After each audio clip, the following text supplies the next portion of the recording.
Ce rythme obsédant,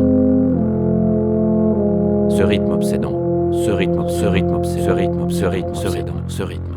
Queens of the Stone Age, Long Slow Goodbye.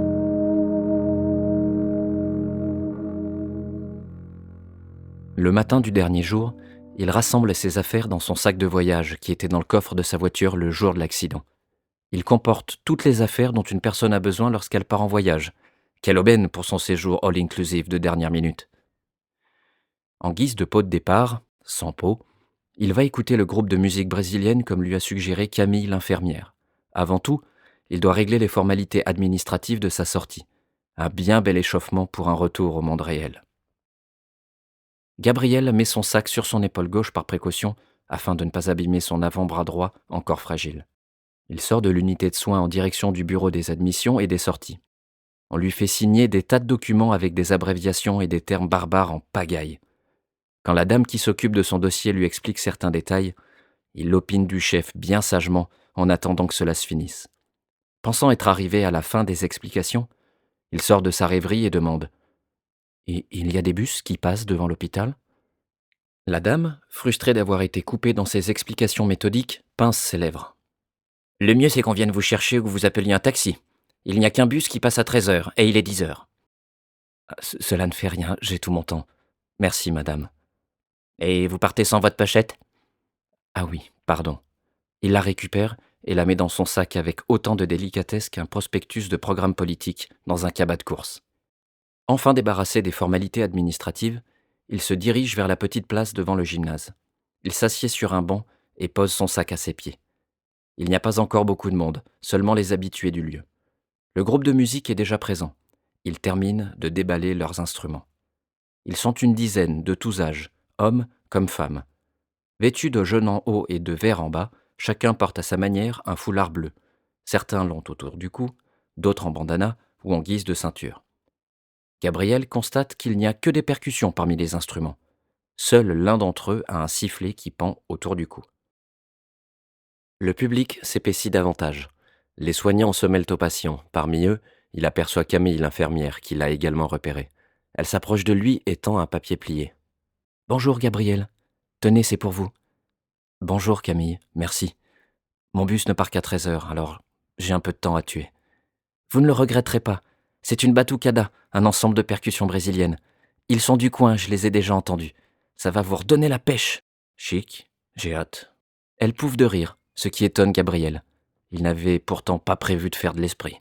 « Vous devriez faire du sarcasme plus souvent, vous m'avez fait rire de bon cœur. »« Merci. C'est un compliment au cas où vous auriez un doute. Allez, je vous laisse. Je retourne voir mes collègues là-bas. Plein de bonnes choses pour la suite, vraiment. » « Merci Camille, merci pour tout. Au revoir. » Il se rassoit sur le banc en attendant que la musique commence. Pendant sa discussion avec l'infirmière, il n'a pas remarqué qu'un homme s'est installé à côté de lui. Son nouveau voisin de banc le regarde, lui et son sac, avec un mélange de curiosité et de bienveillance. « Alors, c'est le grand départ aujourd'hui ? » ?»« Oui, tout à fait. » »« Ouais, je m'en doutais avec ton sac de voyage à tes pieds. Par ici, les gens avec un sac, soit ils viennent d'arriver, soit ils vont partir. Qu'est-ce que tu fais encore là ? » ?»« Mon bus n'est qu'à 13h, donc... Ah ouais, c'est vrai que c'est la merde pour les transports. C'est vraiment un trou paumé ici. C'est limite s'il n'y a pas une piste en terre pour y aller. J'ai choisi le taxi depuis longtemps pour venir ici. Ça me coûte une couille à chaque fois, mais je poireaute plus comme un con avec les autres cassos dans cet abribus pourri. » Gabriel ne trouve rien à répondre à cela et n'a pas spécialement envie d'alimenter la conversation avec ce type. Il ne lui reste plus qu'à attendre que la batucada commence pour mettre fin à la discussion. Pas de sarcasme involontaire, il a réellement hâte cette fois-ci. Malheureusement, son voisin a encore des choses à lui dire. « Ouais, moi, c'est pas la première fois que je viens ici. Je reviens souvent d'ailleurs. Avec le temps, j'ai appris à cerner les gens, surtout ceux que je connais pas, comme toi. Et quelque chose me dit qu'on n'est pas près de te revoir. » « Eh bien, merci, surtout, gamin. Écoute bien ce que je vais te dire. » Il se rapproche de Gabriel, le fixe du regard, lui saisit le bras gauche tout en continuant ses explications. La raison pour laquelle tu es ici, tes idées noires, tes peurs, tes états d'âme ou Dieu sait quoi d'autre. On s'en branle de ce que c'est ou comment ça s'appelle. Ça fait partie de toi comme tout le reste. Mais il ne faut surtout pas les ignorer, t'entends ? Si tu fais ça, ça viendra te bouffer tôt ou tard. Dans ta tête, là. C'est une putain de meute de chiens qui tire un traîneau dont tu es le musher. Garde-les à l'œil, tous ces foutus cabots. Lâche la bride de certains si tu as besoin d'eux. Mais rappelle-leur toujours qui est le patron. C'est toi qui commandes, pas eux. Et dernière chose, mon grand. Pendant que tu seras sur ton traîneau à gérer tes clébards pour aller dans le bon sens, les gens au bord du chemin, il n'y en aura pas beaucoup pour te soutenir. La plupart vont te balancer des cailloux à la gueule. Ils ne te détestent pas, ils ont juste peur de ce que tu as vécu ou de ce que tu es en train de vivre actuellement. Ça dérange le peuple, les gens pas comme les autres. L'homme relâche son étreinte et tourne son regard vers les musiciens. Gabriel en fait de même et ne dit rien de plus. On vient pour la deuxième fois de parler à son âme. En l'espace d'une petite minute, ce personnage haut en couleur qu'il n'avait jamais croisé auparavant a réussi à l'atteindre, là où plusieurs séances avec le docteur Maboul l'avaient à peine effleuré. Cela sera pareil avec un psychologue une fois sorti d'ici? Lorsque Gabriel tourne la tête dans la direction de son thérapeute minute, il n'est plus sur le banc. Il est déjà passé à autre chose et marche tranquillement en direction de l'unité de soins dans laquelle Gabriel était hospitalisé. Monsieur, vous ne restez pas? Dit Gabriel à haute voix en direction de l'homme. Sans arrêter son allure, il se retourne légèrement.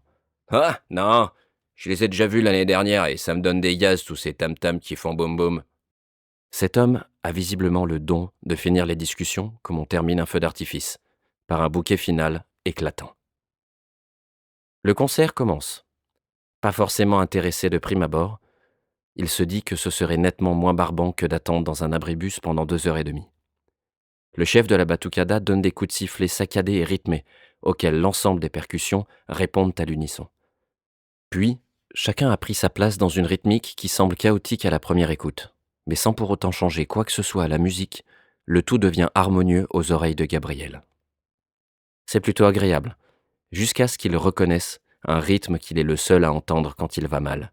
Décidément, ce truc va lui pourrir la vie pour toujours. Il ferme machinalement les yeux et commence son exercice de respiration.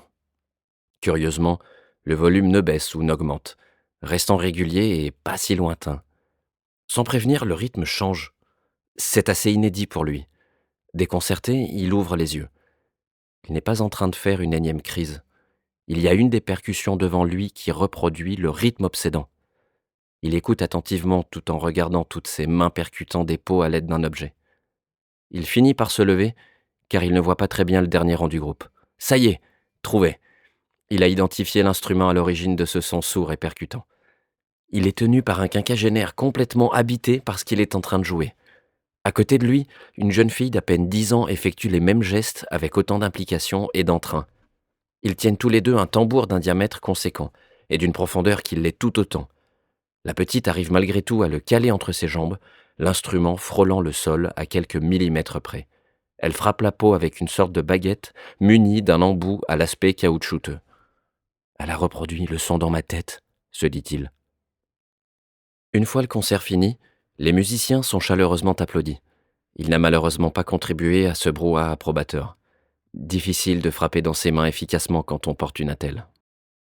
Gabriel a écouté l'ensemble des morceaux jusqu'à la dernière frappe. Il n'en a pas perdu une miette. Il a eu la sensation d'extérioriser ce rythme obsédant, sans pour autant qu'il ne prenne le dessus sur lui. Durant ces 45 dernières minutes, il s'est senti libéré de tous ses fardeaux.